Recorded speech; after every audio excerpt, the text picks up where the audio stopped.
Dan kadang-kadang kebablasan ustadz-ustadz kiamat itu terkait keluar Dajjal, Imam Mahdi, ya, keluarnya asap di Jaziratul Arab. Para sahabat membicarakannya, para tabi'in, tabi'ut tabi'in, 4 imam mazhab, tetapi tidak ada yang melakukan cocok logi. Ya. Tidak ada yang melakukan cocok logi. Mereka sampaikan sebagaimana Nabi telah menyampaikannya. Tiada di antara mereka Imam Syafi'i berkata, menurut saya, dugaan saya sepertinya 10-15 tahun lagi akan muncul Dajjal.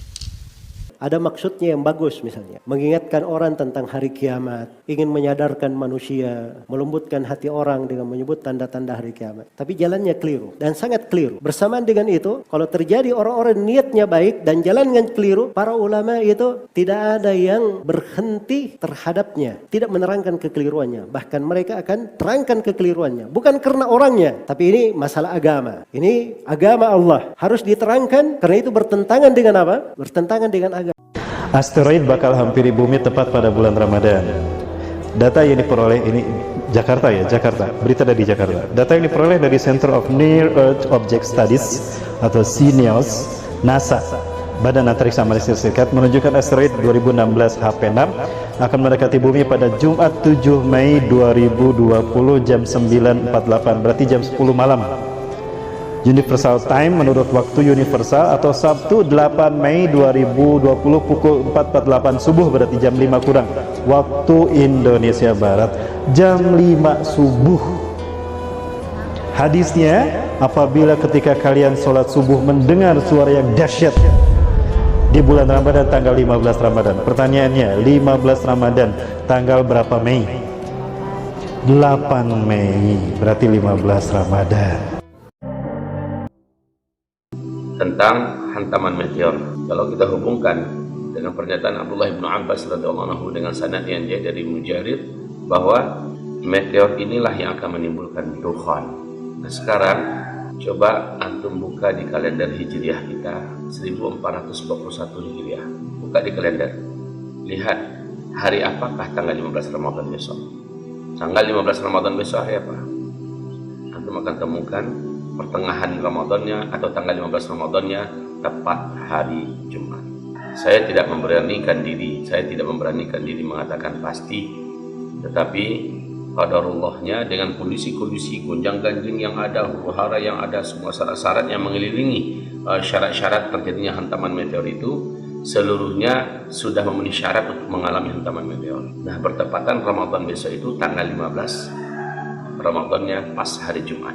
Kita lebih baik melakukan persiapan amal, lebih baik kita persiapkan diri kita, dan kalau seandainya kita bisa melakukan persiapan yang sifatnya kebendaan, persiapan sekarang. Kalau Nabi perintahkan persiapkan makanan yang bisa bertahan selama 1 tahun. Kepada kawan-kawan semua, saya sarankan semasa antum siapkanlah apa kira bisa bertahan selama 1 tahun makanan. Andai ia benar terjadi, maka gelap gulita 40 hari 40 malam mau kemana? Air nggak ada. Karena teknologi akan musnah dengan hantaman meteor itu. Kalau kita di lantai sekian hotelnya, capeknya luar biasa turun naik, kegelapan gelap gulita, makanan kemana mau dicari? Siapa yang terkuat dan terbaik itu adalah doa, amal soleh yang banyak, doa dan amal soleh yang banyak, doa amal soleh yang banyak, tawakal pada Allah Subhanahu Wa Taala. Merapatlah ke perkampungan muslim yang sudah ada dan katakan pada pemilik perkampungan muslim itu, saya siap menjadi pelayan apa saja. Mungkin melayani bagian mengambil rumput ternak, mungkin. Dan kadang-kadang kebablasan ustadz-ustadz kiamat itu. Kenapa? Karena kalau tidak muncul produk hukumnya, tidak asik. Nih ya, Bang ya, Nabi SAW mengatakan akan keluar setelah 100 tahun pembaharu. Coba pembaharu terakhir siapa kira-kira? Terus tambah 100 tahun lagi, tahun 2000. Sekian. Maka yang akan keluar adalah yang di Mekah sekarang lagi sembunyi. Allahu Akbar. Yang lebih terkenal dari yang rahmat ini, karena viewernya jauh lebih banyak kalau di YouTube. Menamakan diri dengan Ustadz Akhir Zaman. Banyak sekali yang isinya itu ramalan-ramalan, gak punya dalil. Sampai cerita yang gak jelas pun diceritakan dalam ceramah. Saya punya teman saya punya teman di Madinah. teman saya itu berkata, suatu hari masuk ke dalam masjid, bertemu dengan seorang laki-laki yang laki-laki itu menurut dia mirip sekali mukanya dengan Imam Mahdi. Berarti jamaah, Imam Mahdi sudah ada.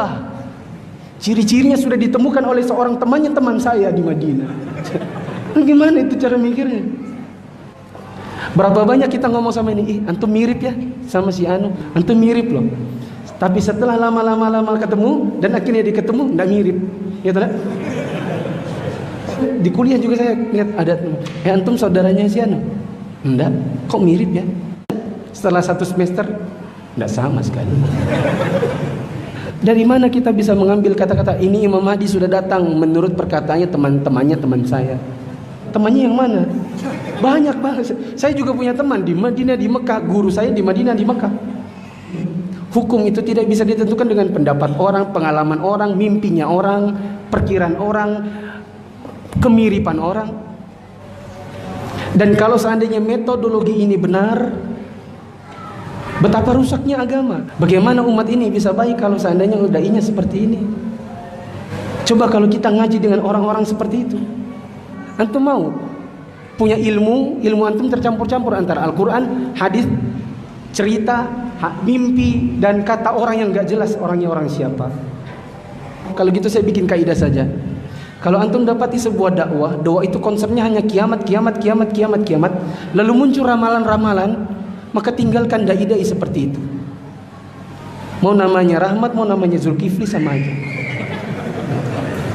Cocoklogi terkait keluar Dajjal, Imam Mahdi, ya, keluarnya asap di Jaziratul Arab. Para sahabat membicarakannya, para tabi'in, tabi'ut tabi'in, 4 imam mazhab, tetapi tidak ada yang melakukan cocoklogi. Ya. Tidak ada yang melakukan cocoklogi. Mereka sampaikan sebagaimana Nabi telah menyampaikannya. Tiada di antara mereka Imam Syafi'i berkata, menurut saya, kalau dugaan saya sepertinya 10-15 tahun lagi akan muncul Dajjal. Ya. Baik. Dan kalau kita melihat, saya baru-baru ini ya melihat ya, karena ikhwan ada yang mengirim ya, saya melihat sudah seperti ramalan dukun sebagian mereka yang melakukan cocoklogi. Luar biasa. Dan begitu beraninya mereka melakukan cocoklogi tersebut dalam perkara-perkara yang sifatnya gaib. Dan ini sebabnya jamaah, kelemahan akidah. Orang yang kuat akidahnya, sudah belajar silsilah tauhid, belajar lumatul i'tiqad, wasitiyah, tahawiyah, kuat akidah asma wa sifatnya, dia paling takut berbicara masalah agama, apalagi masalah akidah dan perkara gaib. Orang bangun bangunan, ada lingkaran di tengah. Oh, itu mata Dajjal itu. Mata Dajjal dia hitung dari mana, kamu melihatnya di sudut mana melihatnya. Ini menyibukkan manusia dengan hal yang tidak ada apa? Tidak ada faedah dan manfaatnya. Masuk main klaim lagi. Akhirnya sibuk urusan menghantam pemerintah. Bukan cuma pemerintah Indonesia saja, pemerintah di luar negeri juga disikat. Habis pemerintah Saudi Arabia, pemerintah Kuwait. Sekarang ada sebagian orang ya di masa ini, sebagian contoh-contoh ya dari ustadz-ustadz akhir zaman ini, bagaimana bentuk mereka menghukumi sesuatu. Dia katakan ini hadits Nabi berucap seperti ini. Ini tanda hari kiamat seperti ini. Kadang disebutkan juga oleh sebagian manusia di masa ini, tapi mereka tidak mengerti fikih dari ucapan Ibnu Abbas ini. Katanya diriwayatkan oleh Ibnu Jarir At-Tabari rahimahullahu taala dalam tafsirnya, dan sebelumnya diriwayatkan oleh Abdul Razzaq di dalam tafsir beliau, dan datang juga di Mustadrak Al-Hakim dari jalur Abdullah bin Abi Mulaika, meriwayatkan dari Ibnu Abbas radhiyallahu taala. Kata Ibnu Abbas, "Lam anamil bariha." Tadi malam saya tidak bisa tidur. Kenapa? Ibnu Abbas bercerita, kalau orang-orang berkata sudah tampak bintang dudzanab, bintang yang memiliki ekor. Maka saya menyangka bahwa ad-dukhan qad taraq. Itu bahasanya menyangka bahwa ad-dukhan, asap itu sudah apa? Sudah datang, sudah mulai datang. Maka semalam suntuk sampai pagi saya tidak tidur, kata Ibnu Abbas. Beliau ketika muncul hal tersebut, hal-hal yang seperti itu terjadi pada orang-orang salih. Bukan cuma di masalah hari kiamat saja. Ini datang sebagian manusia, dia ambil petikan-petikan. Sekarang peneliti sudah menyebutkan, ada meteor yang sangat dahsyat, sangat besar, lebih besar dari bumi. Sekarang menuju ke bumi. Ini kalau terjadi, maka dari sini terjadi arah nanti asap segala macam. Analisa tidak ada gunanya. Jelas ya? Untuk apa dipahami seperti itu? Tunggu saja kalau sudah ada asap di langit, itu sudah terjadi. Kalau dia ingin takut mengingat Allah, baca surah Ad-Dukhan tiap hari. Kamu baca Al-Quran, itu baru benar. Ini dengar penelitiannya dari lembaga ini, penelitian lembaga ini, dan kadang kebanyakan dari mereka orang-orang kafir. Ini kita mau bahas lagi sama mereka. Kalian itu cara menerima berita dari mana sumbernya? Kita itu menerima berita ada dasarnya. Sumber pemberitaan itu tidak boleh diterima kecuali dari orang yang terpercaya. Dan dari syarat orang terpercaya dia adalah seorang muslim. Ini sudah melanggar berbagai ketentuan gara-gara terlalu berambisi menafsirkan kejadian-kejadian apa? Akhir zaman. Yang aneh, bing ajaibnya lagi, kejadian asap-asap yang berada di mana? Di Sumatera, di Kalimantan. Itu sudah tanda. Sampai ada yang meramalkan besok Ramadan ini, hati-hati antum ya. Ramadan tahun depan katanya. Itu dikhawatirkan. Itu sudah keluar dukhan itu. Ini orang-orang tidak ada fikihnya. Kalau dia baca hadits Ibnu Abbas itu tadi, asar Ibnu Abbas itu melihat sesuatu di langit. Karena asap itu tanda hari kiamat terkait dengan langit, tidak ada hubungannya dengan bumi. Mau terbakar hutan di mana-mana, tidak ada kaitannya dengan itu. Karena di dalam Al-Quran memang dikatakan, Yawma ta'tis sama'u bidukhanin mubin. Hari tatkala langit mendatangkan asap yang sangat dahsyat. Dikatakan langit yang mendatangkan, bukan bumi, bukan kebakaran hutan. Dipastikan itu. Mendudukkan nas-nas, kejadian-kejadian kalau didudukkan dengan kejadian, boleh saja. Tapi ada ketentuannya. Ada makna yang diinginkan di belakang itu. Jangan menipu orang. Oh, saya pengen mengingatkan manusia dengan hari kiamat. Baik, kita berbaik sangka. Kamu ingin kebaikan, mengingatkan orang. Tapi ada hal yang tidak masuk akal. Tanda-tanda hari kiamat dipakai untuk menghantam pemerintah, dipakai untuk menyikat orang tertentu. Tanda-tanda hari kiamat juga dipakai untuk apa? Untuk kepentingan pribadi. Ini juga saya baru tahu juga ini. Jadi yang biasa cerita-cerita akhir zaman ini ternyata dia punya program rahasia. Terlalu banyak cerita tentang akhir zaman ini, makanya banyak orang yang mulai katanya minta supaya dibangunkan kampung akhir zaman. Nah, jadi proyek akhirnya, kampung akhir zaman. Sudah ada sebuah tanah di Garut 1900 meter persegi mau dibuat kampung kurma akhir zaman katanya. Tapi hanya terbatas 50 peminat saja, 50 peminat. Ini hal-hal yang nggak bagus ya. Untuk kejadian akhir zaman, dia hendaknya terbatas pada nusus syar'iyah, pada nas-nas syar'i. Kisah-kisah itu mulai dikisahkan di masa fitnah-fitnah. Itu orang mulai masuk ke kisah-kisah. Bukan lagi ayat Al-Quran yang dibaca, bukan lagi hadits Rasulullah yang dibaca. Sudah kisah-kisah yang dia. Karena itu kaidahnya di dalam pembahasan tanda-tanda hari kiamat yang dipegang oleh para as-salaf, oleh para sahabat dan siapa yang mengikuti mereka dengan baik, itu harus bersumber dari nas. Al-istidlal bima la tu'lamu sihhatuhu la yajuzu bil ittifaq. Berdalil dengan sesuatu yang kesahihan, keabsahan sesuatu ini tidak diketahui, itu tidak boleh menurut kesepakatan ulama. Fainahu qaulun bila ilm. Karena itu ucapan tanpa ilmu namanya. Wa huwa haramun bil kitabi was sunnati wal ijma'. Dan kata Syekhul Islam, dia adalah haram berdasarkan dalil dari Al-Quran, dari sunnah dan dari apa? Kesepakatan ulama. Dan tidak boleh berdalilkan dengan hadits lemah di pembahasan ini. Sebab ini pembahasan gaib, pembahasan akidah. Misalnya ada yang berkata ketika dukhan itu keluar, dukhan itu asap itu 40 hari 40 malam. Tanya, dalilnya apa? Mana nasnya? Dalam Al-Quran tidak disebut waktu. Kalau ada hadits, bawakan haditsnya. Kalau Imam Mahdi keluar, muncul yang pertama kali diperangi bukan Amerika, bukan Rusia. Yang pertama kali diperangi bangsa Arab katanya. Aneh bin ajaib, subhanallah. Saya demi Allah kaget sekali dengar saya. Anehnya dia baca hadits di Sahih Muslim. Kitabul Fitan. Innakum satakzauna jaziratul Arab. Sungguhnya kalian akan memerangi jaziratul Arab.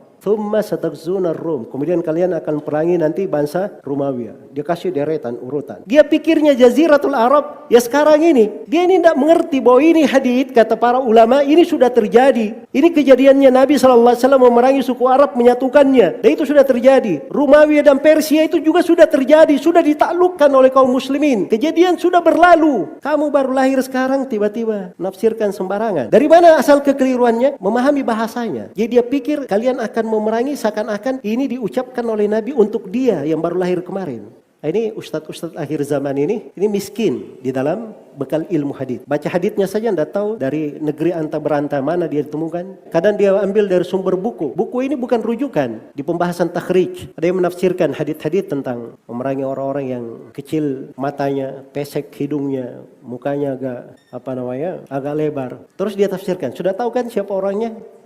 Ya, coba. Dan ini dari kejahilannya, kenapa? Dia cuma baca satu riwayat. Coba dia baca riwayat-riwayat yang lain. Di Sahih Muslim di Sahih Muslim itu diterangkan bahwa mereka adalah At-Turk. Orang-orang Turk, kan Turki ya. Orang-orang Turk, tahu Turk. Turki itu sudah terjadi dulu di masa Nabi. Mereka diperangi itu sudah terjadi. Itu kejadian sudah lewat. Ini dianggap kejadian baru akan terjadi. Karena dia tidak paham. Dia tidak baca keterangan-keterangan para ulama terkait dengan apa? Terkait dengan hadits tersebut. Yaktatilu inda kanzikum thalath, akan berperang. Kanzikum dia artikan di sini apa? Akan saling gaduh, akan saling ribut, akan saling bercangga, akan saling bertengkar, jatuh menjatuhkan, mungkin mengarah kepada perang. 3 orang putra khalifah, putra raja. Ketika seorang raja, pemimpin Mekah dan Madinah meninggal. Kemudian dia katakan, la yasiru ila wahidin minhum. Tidak satupun dari mereka bertiga yang benar-benar memimpin Mekah dan Madinah. Ini hadits ya. Karena apa yang dia pahami dari hadits ini? Dari tanda akhir zaman. Dia sudah klaim dulu, akan ada raja Arab yang meninggal. Ada 3 putranya nanti berperang di mana? Di Ka'bah. Dia berperang di situ. Tapi 3 putra mahkota ini tidak ada seorang pun yang menjadi khalifah, menjadi pemimpin. Sekarang kita lihat ini cerita orang ini supaya kita bisa paham bagaimana sebagian manusia ya lancang ya di dalam memaknai hadits-hadits Rasulullah sallallahu alaihi wasallam. Dia cerita bahwa Raja Abdullah diponis sakit apa dan seterusnya. Yang kesimpulannya bahwa kalau Raja Abdullah meninggal ini itu ada 3 putra mahkota yang mungkin akan berperang. Raja Salman, masih Amir waktu itu ya, Amir Salman, terus Tolal dan Mukrin. Kenyataan sudah mendustakannya, Raja Salman menjadi raja. Kan begitu. Terus dia mendusta bagaimana lagi? Menafsirkan hadits-hadits Rasulullah sallallahu alaihi wasallam. Di ustadz akhir zaman yang lainnya, dia rubah pembahasan. Nanti raja terakhir maksudnya Raja Salman. Berubah tadinya Raja Abdullah sekarang menjadi raja siapa? Raja Salman. Raja Salman ada 3 lagi putra mahkota. Dihitung-hitungan. Dan di sini ada dustanya lagi. Ini kalau diketahui oleh kedutaan Saudi ini, nggak tahu ini orang dimasukkan di mahkamah internasional mungkin. Tuduhan-tuduhan keji, naudzubillah. Sampai dia katakan putra mahkota Saudi yang Mukrin bin Abdulaziz itu katanya dibunuh kecelakaan pesawat untuk sengaja supaya tidak menjadi putra mahkota. Dan itu dusta. Mukrin bin Abdulaziz sampai sekarang itu masih hidup. Terus dia katakan bahwa ini orang cenderung ke Amerika, pemikirannya bejat dan seterusnya. Ini orang-orang sering menduga sembarangan. Jadi jangan kira dia bisa bercerita seperti itu, semua orang dia bisa kelabui. Ada orang-orang yang tahu hakikat masalah. Karena itu hal-hal yang seperti ini tidak layak. Dia bilang lagi bahwa sekarang umur umat Islam ini sisa 1400 sampai 1500 tahun lagi. Paling fullnya 1500 katanya, baru hari kiamat. Ini kayak perdukunan. Nebak-nebak aja. Dia tidak tahu hadits bahwa Rasulullah SAW bersabda, Allah akan mengutus pada setiap penghujung kepala tahun, kepala 100 tahun, seorang yang memperbaharui agama. Dan itu dipastikan salah satu yang memperbaharui agama itu siapa? Imam Mahdi masuk atau tidak? Pasti masuk. Jadi kalau kita katakan Imam Mahdi keluar, itu pasti di awal kepala 100. 1400, 1500. Sekarang kita 1000 berapa? Kalau Imam Mahdinya keluar, itu kan disebutkan lagi umurnya berapa lama dia. Kemudian ketika Nabi Isa keluar disebutkan berapa lama. Dajjal keluar disebut berapa lama. Dan ini sudah terjadi sebelumnya ya, ketika Taliban berkuasa. Ada yang pernah dongeng-dongeng seperti itu juga meramal. Ini Imam Mahdi sebentar lagi keluar ini. Ya. Dan itu tidak terjadi. Ada maksudnya yang bagus misalnya. Mengingatkan orang tentang hari kiamat. Ingin menyadarkan manusia. Melembutkan hati orang dengan menyebut tanda-tanda hari kiamat. Tapi jalannya keliru. Dan sangat keliru. Bersamaan dengan itu, kalau terjadi orang-orang niatnya baik dan jalannya keliru, para ulama itu tidak ada yang berhenti terhadapnya. Tidak menerangkan kekeliruannya. Bahkan mereka akan terangkan kekeliruannya. Bukan karena orangnya. Tapi ini masalah agama. Ini agama Allah. Harus diterangkan karena itu bertentangan dengan apa? Bertentangan dengan agama.